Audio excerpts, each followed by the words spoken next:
ಶ್ರೀ ಗುರುಭ್ಯೋ ನಮಃ. ಹರಿ ಓಂ.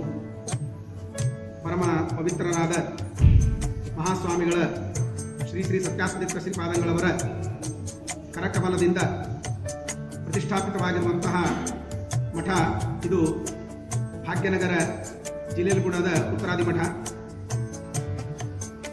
ಭಗವಂತನ ವಿಶೇಷವಾಗಿರುವಂತಹ ಉಪಾಸನೆಯನ್ನು ಮಾಡುವ, ಅಖಂಡವಾಗಿ ಪಾಠ ಪ್ರವಚನವನ್ನು ಮಾಡುವ, ನಿರಂತರ ಭಗವಂತನ ಧ್ಯಾನ ಮಾಡುವ, ನಿರಂತರವಾಗಿ ಶಿಷ್ಯರಿಗೆ ಜ್ಞಾನಧಾರೆಯನ್ನು ಎರೆಯುವಂತಹ ಮಹಾನುಭಾವರು ನಮ್ಮ ಗುರುಗಳು ಶ್ರೀ ಶ್ರೀ ಸತ್ಯಾಸದಿತ್ತ ಶ್ರೀಪಾದಂಗಳು. ಅವರು ಅನೇಕ ಕಡೆಗೆ ಎಲ್ಲ ಶ್ರೀಮಠದಲ್ಲಿ, ಉತ್ತರಾದಿ ಮಠದಲ್ಲಿ ಅನೇಕ ಗುರುಗಳ ವೃಂದಾವನ ಪ್ರತಿಷ್ಠಾಪನೆಯನ್ನು ಮಾಡಿದ್ದಾರೆ. ಈ ಭಾಗ್ಯನಗರದ ಈ ಜಿಲ್ಲೆಯಲ್ಲಿ ಕೂಡ ಉತ್ತರಾದಿ ಮಠ ಪ್ರತಿಷ್ಠಾಪನೆಯಾಗಿ ಇವತ್ತಿಗೆ 22 ವರ್ಷಗಳ ಕಾಲ ಕಳೆದು ಹೋಗಿದೆ.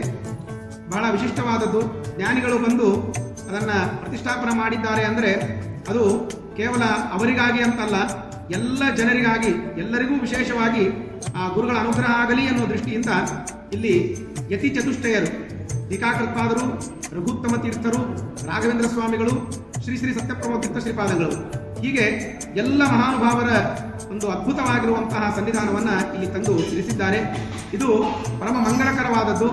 ಅದು ಇವತ್ತಿಗೆ ಸರಿಯಾಗಿ 22 ವರ್ಷಗಳು ಕಳೆದೋಯಿತು. ಇಲ್ಲಿ ವಿಶಿಷ್ಟವಾಗಿರುವಂತಹ ಪಾಠ ಪ್ರವಚನ ಬಂದ ಜನರಿಗೆ ಎಲ್ಲರಿಗೂ ಅನುಕೂಲವಾಗಿ ಆಗಬೇಕು ಅನ್ನೋ ದೃಷ್ಟಿಯಿಂದ ನಮ್ಮ ವಿದ್ಯಾಪೀಠದ ವಿದ್ವಾಂಸರಾಗಿರುವಂತಹ ಪಂಡಿತ ಸತ್ಯವ್ರತ ಆಚಾರ್ಯರು ಅವರನ್ನ ವಿಶೇಷವಾಗಿ ಇಲ್ಲಿ ಇರಿಸಿದ್ದಾರೆ. ಆಜ್ಞೆಯನ್ನ ಮಾಡಿ ಅವರಿಗೆ ವಿಶೇಷವಾಗಿ ಒಂದು ಕಾರ್ಯಕ್ರಮ ನಡೆಸಿಕೊಳ್ಳೋದಕ್ಕಾಗಿ ಅಂತ ಆಜ್ಞೆ ಮಾಡಿದ್ದಾರೆ. ಅವರು ಕೂಡ 20 ವರ್ಷಗಳ ಕಾಲ 2005ರಿಂದ ಇಲ್ಲಿಯವರೆಗೆ ಅವರು ಈ ಮಠವನ್ನು ನಡೆಸ್ತಾ ಇದ್ದಾರೆ. ಅನೇಕ ಎಲ್ಲ ಇಲ್ಲಿರುವ ಸದ್ಭಕ್ತರು ವಿಶೇಷವಾಗಿ ಸಹಕಾರವನ್ನು ಕೊಟ್ಟು ಅವರ ಹತ್ತಿರ ಪಾಠವನ್ನು ಓದ್ತಾ, ಜೊತೆಗೆ ಪ್ರವಚನ, ಎಲ್ಲ 4 ಯತಿಗಳ ಭವ್ಯವಾದ ಆರಾಧನೆ, ರಥೋತ್ಸವ, ಭಜನೆ, ಪಾರಾಯಣ, ಇನ್ನೂ ಅನೇಕ ಅಷ್ಟೋತ್ತರ ಎಲ್ಲ ಕಾರ್ಯಕ್ರಮಗಳನ್ನು ನಿರಂತರವಾಗಿ ನಡೆಯುವುದಕ್ಕಾಗಿ ಈ ಒಂದು ಸಾಧನ ಭೂಮಿಯನ್ನು ಶ್ರೀಪಾದಂಗಳವರು ಕರುಣಿಸಿದ್ದಾರೆ. ಇಂತಹ ಈ ಅದ್ಭುತವಾಗಿರುವಂತಹ ಈ ಶ್ರೀಮಠದ ಪ್ರತಿಷ್ಠಾಪನೆ 22 ವರ್ಷದ ಅದ್ಭುತವಾದ ವಾರ್ಷಿಕ ಸಂಭ್ರಮದಲ್ಲಿ, ಉತ್ಸವದೊಳಗೆ ಆ ಗುರುಗಳು ನಮ್ಮೆಲ್ಲರಿಗೂ ಕೂಡ ವಿಶೇಷವಾಗಿರುವಂತಹ ಜ್ಞಾನ, ಭಕ್ತಿ, ವೈರಾಗ್ಯಗಳನ್ನು ಕೊಟ್ಟು ಶಾಸ್ತ್ರಗಳ ಅಧ್ಯಯನ ಮಾಡುವ, ಅಧ್ಯಾಪನ ಮಾಡುವ ಭಾಗ್ಯ ನಮಗೆ ಗುರುಗಳು ಮಹಾಸ್ವಾಮಿಗಳವರು ಕರುಣಿಸಲಿ ಅಂತ ಪ್ರಾರ್ಥನೆಯನ್ನು ಮಾಡ್ತಾ ನನ್ನ 2 ಮಾತುಗಳನ್ನು ಮುಕ್ತಾಯ ಮಾಡ್ತೇನೆ. ಶ್ರೀಕೃಷ್ಣ.